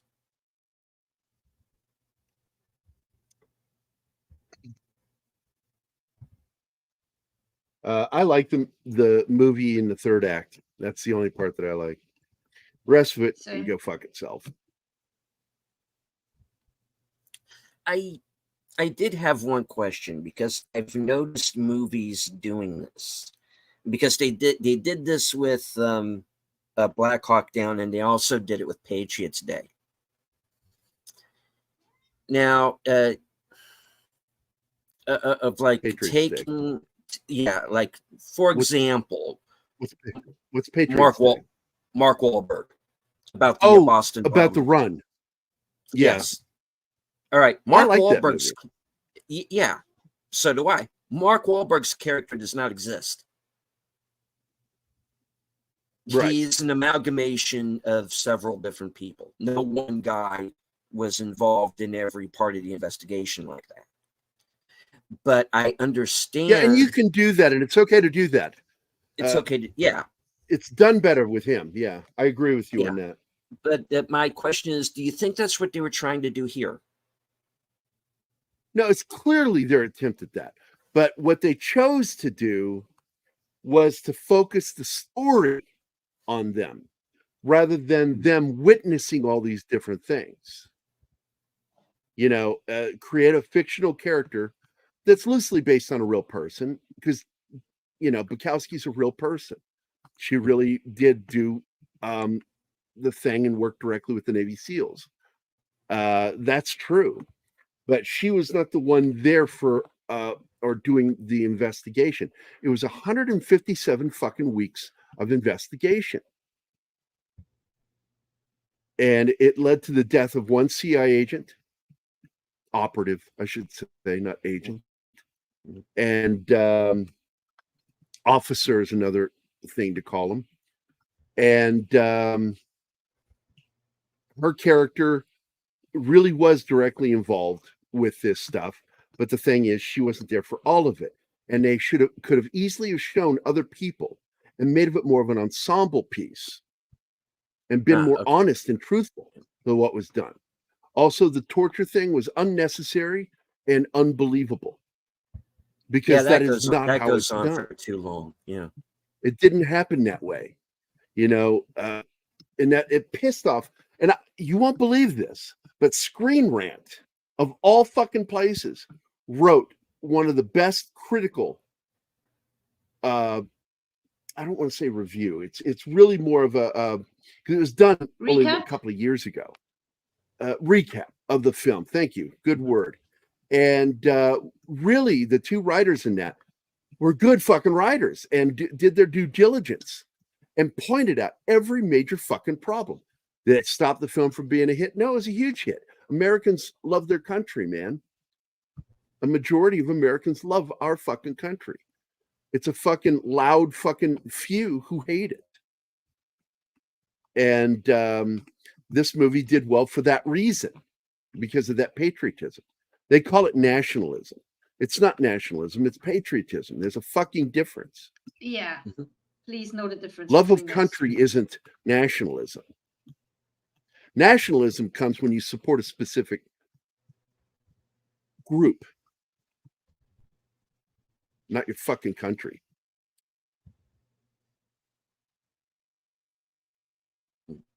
Wait, is this an argument or what's going on, Bush? I encountered Leon when he was in No, it's not an Congress, argument. It's a conversation. Yeah. Yeah, that's just talking. Okay. Okay. Yes, They're it's still not supposed to have nice meta. people. Yeah. First of all, the favorite people to bring into the CIA to do operative work are preferred sociopaths or borderline sociopaths, high functioning. They're almost all narcissists. And that's not from my mouth. That's from guys that did that work of finding and bringing in people. And but Patriots Day, I got to tell you, I like that film the way it was done. Look, Good film. Good film. I'm a big fan of Peter Berg. He is an extremely patriotic dude, and he loves the people that serve the military, and that's why in everything he ever does, he makes them look good. He also tricked Hollywood into making an Iraq war film when they didn't want to. When he made that movie with the he made them FBI instead of soldiers. The Kingdom. Absolutely tricked them. Kingdom. We're going to be doing that on here too. I'm going to be doing it on a Military Monday, because he got away with making a military movie by making it the FBI. I fucking love Peter Berg, man. He's the shit. He also made another great film that we just did recently, The Rundown, which is a favorite action film of mine. Oh, yeah. Bush is a chef for the CIA.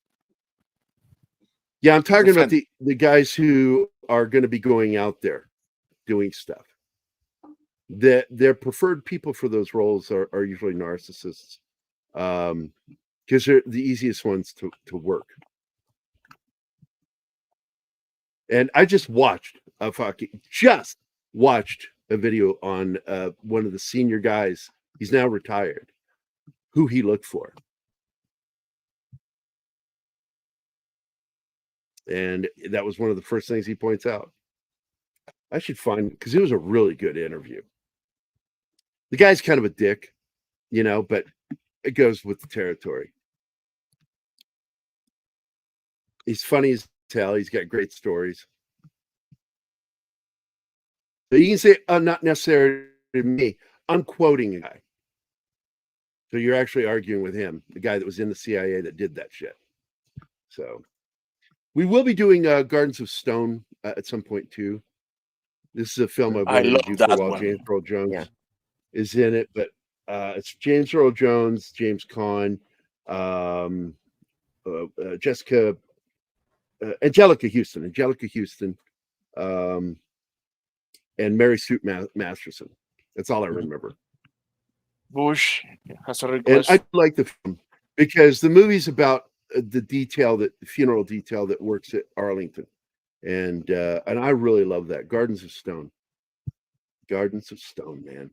It was I wanted to do it so badly. I got so pissed when my wife, when I was in the Army, got the gig to do funeral detail, and I'm like, man, I would She love to didn't do even that, care man. for that. No, she didn't want to do it. I'm like, I wanted to do it, and they wouldn't send me because the honor of being able to get to do that was something I always wanted, but didn't get. Oh well. Let's see. Hey, boss, I was trying to think. There's trying to think of other Bush films has we're a planning to request do. here.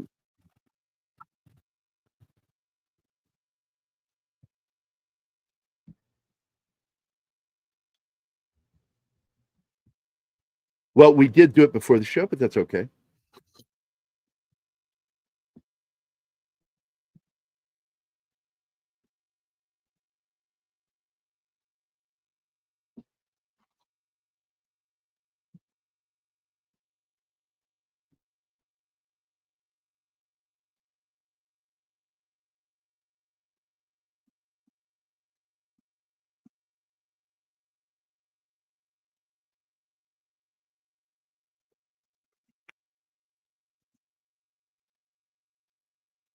So I gave you more than 11. I love you, Bush. Eat shit.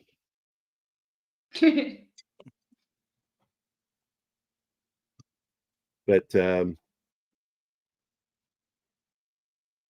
I just think this is a day that will never go away until we're dead. Everybody that was alive when it happened is dead. People will start to forget. I don't know. This will forever be taught in history in school, hopefully. Will it? I don't know.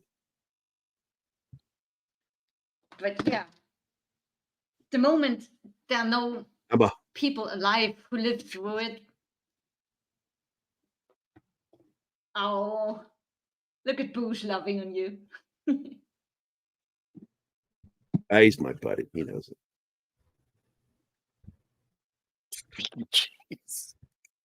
Now I want sticky cheese. Damn you. You haven't even looked at his food porn. So, yeah, I Wow. don't have it open. Let me get over there. That's a way to start a job. Yeah. Well, it looks like Melanie Delorme has sent in some stuff. Oh, she's Some joined fresh him. tea. She's joined him in doing that. It's That's a food awesome. porn chat group now. Don't complain. I think that's awesome. I love food porn. I love food. Don't run them away.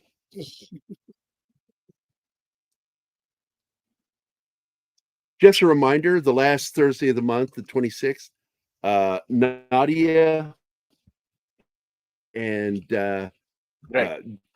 Greg and I are going to do Evil Dead 2 for 80s Fright. We're going to possibly have some other people joining us. I was in on Tony's show night before last and met some other people that are big fans of 80s horror. And Did you join the so I karaoke? sent him an Gary? invite. Fuck no. I don't know how he's doing it. These streams, I've never watched them. No, the replays, because they are like 5 to 7 hours long. I don't know how they do it. Hey, Big Al. Big Al showing up at the end of the show. Yeah. Yes, I'm sir. gonna be God bless joining- America. I'm going to be joining Big Al this Friday for Films with Friends, and we're going to be watching Friday the 13th Part 2. Oh, boy. Yeah. First I'm gonna do appearance of something adult special, Jason. I liked part 2, but the third one was my favorite. One, it was in 3D. Went to the theater and saw it. I enjoyed the crap out of 3. And it ended where 2 ends, or it begins where 2 ended, and they even show the ending of part 2, which is cool. And part 2 began with the opening or the ending scene of part 1. And I liked it when they used to do that, and then they stopped doing it. Yeah.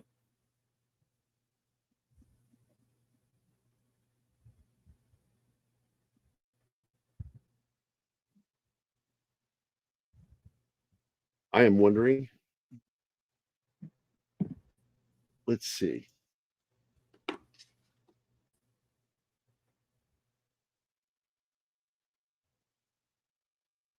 Yeah, I like this one.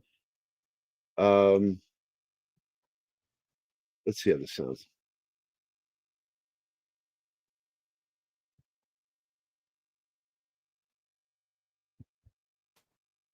Yep.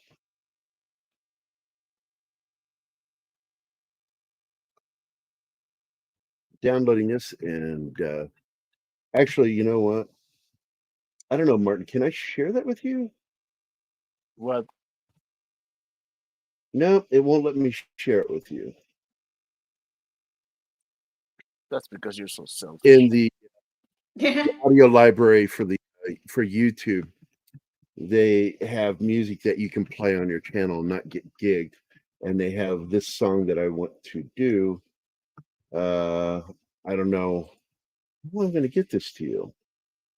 Let me see how big the file is. I'll upload it to OneDrive. Then you can get it if it'll upload. Okay. And we can play it at the end of the show. 'Cause I do. I love this song. It's like I had so many fights with my dad over I'm the going to lyrics have to of this bounce you song. soon, guys. Well, just give me a fucking minute, please. We need to finish just that saying. show.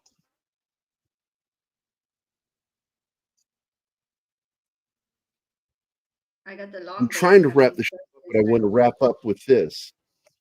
okay.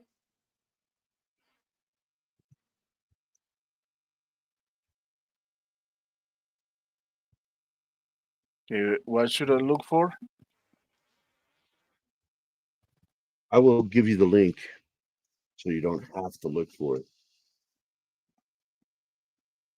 What if I want to look for it? Nobody cares, Martin. How dare you? You are I breaking dare. my heart. I'm the number 2 here. I dare. The Bossette.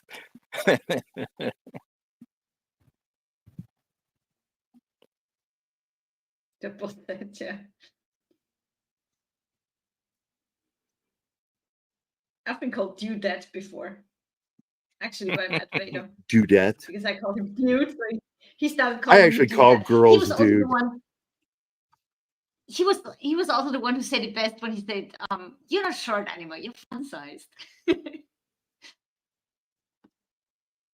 That was when he was in quarantine for the coup, and he got so bored that he joined us on trivia night because he wanted to see how we play. And he was like, "Oh, you're really tiny, but you're not short. You're fun sized." I like that. All right, he got halfway and it stalled. Yeah, your farmland internet.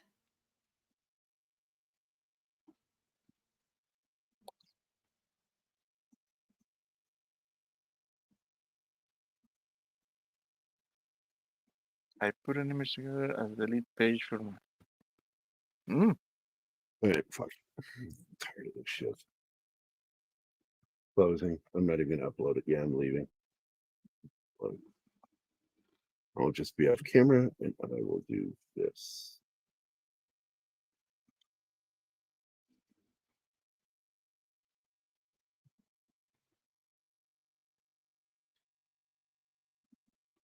Present screen. And your audio. If you don't have anything playing, you're just gonna have the audio.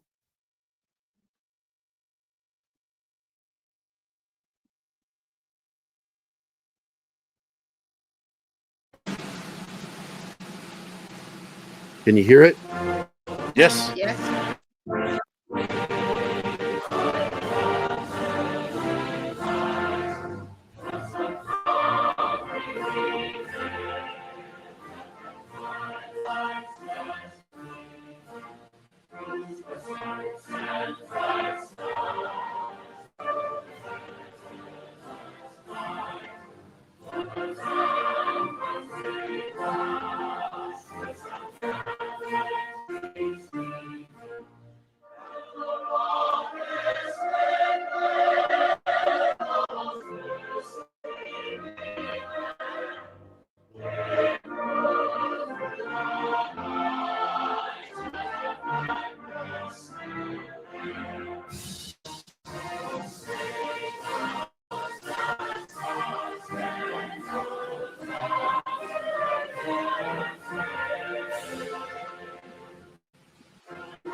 All right.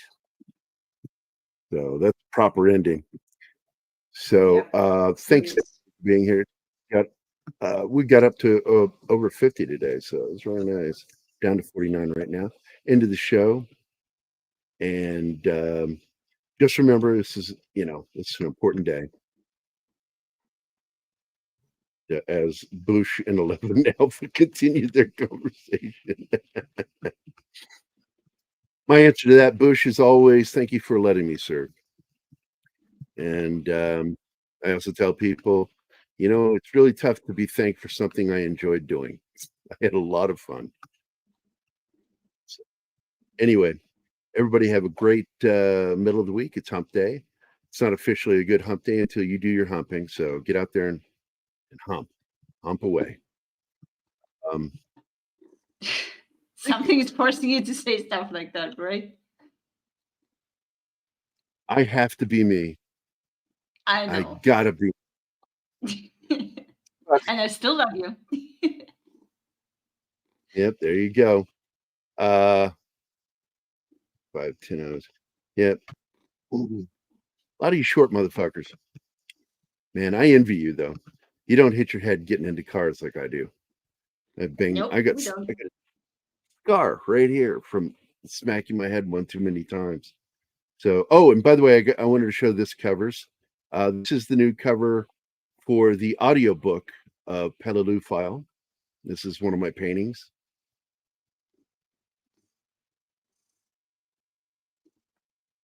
And I like that painting a lot. I really do. That's a variant of the original painting. But she did a good job. This is another one. Just got approved by the author.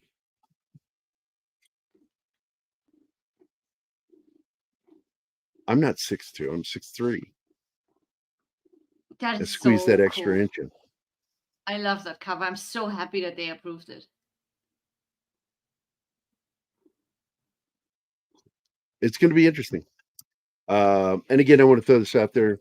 This was my contribution to the zeitgeist.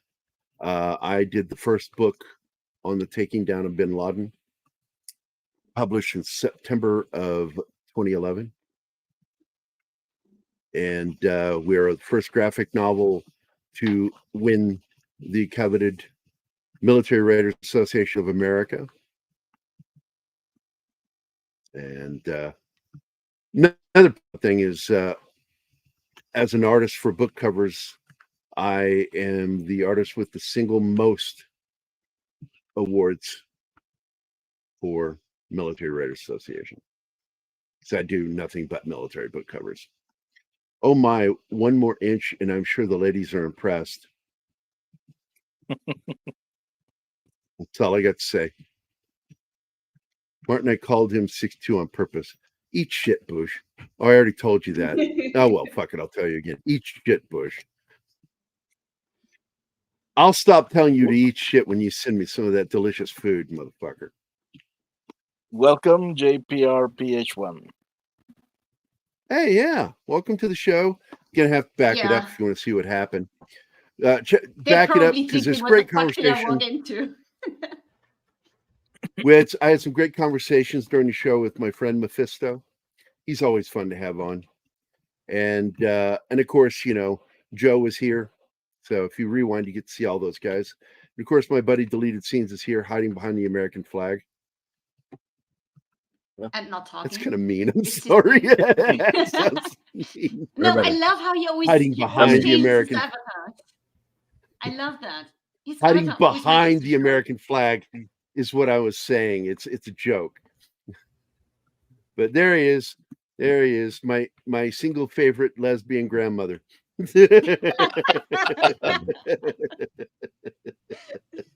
I didn't think I'd ever meet anybody else because I always thought I'm the only person that probably looks. When I got short hair and wearing my glasses, I look and I have my buzz haircut. Swear to God, I look like a lesbian grandmother. And then I met Steve, and I'm like, oh my God, I met another one. But that's it, guys. We're out of here. We love you guys. We appreciate you dropping in. And there we are. We're back over 50 again. So we had a good audience today. You know, whatever God you're, you know, believe in, God bless you. This is a great country we live in here in America. It's amazing. I feel so lucky to be here. Despite some of the shit going on right now, I love this country, and I always will. I will die loving this country. I look forward to seeing my military funeral. Shut the fuck up, Gary. I may fake my death just so I can see who turns up. Anyway, everybody, thank you all who have served your country that watched today, especially you, 11 Alpha. I appreciate you, man. We do need to talk soon. I'm going to send you my phone number so we can have a conversation. Stephen, thanks for being here. Thank you, Joe, for being here. Thank you, Mephisto. I want to thank Martin Costa Santana for being here and doing whatever it is he does here. And I want to thank Anima for being here to correct me when I don't really give a shit about being corrected. Fuck you, Gary. There, at least one of you said it. It's like I'm not loved anymore. It's like, that's how you show me love, is by saying mean shit to me. Shut the fuck You're up. the most wonderful person in the world, Gary. Yeah, you know, for you, Martin, I'm going to play this video. The following people are gay.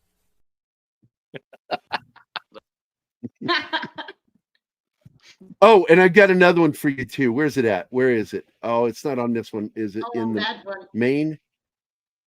Is it in the main? Where's it at? I got to find it. What the Yeah, here it is. Here you go. Now? Dan Bongino slays me. Listen, fuckwad, so you can shut the fuck up, okay? So you can shut the fuck up, okay?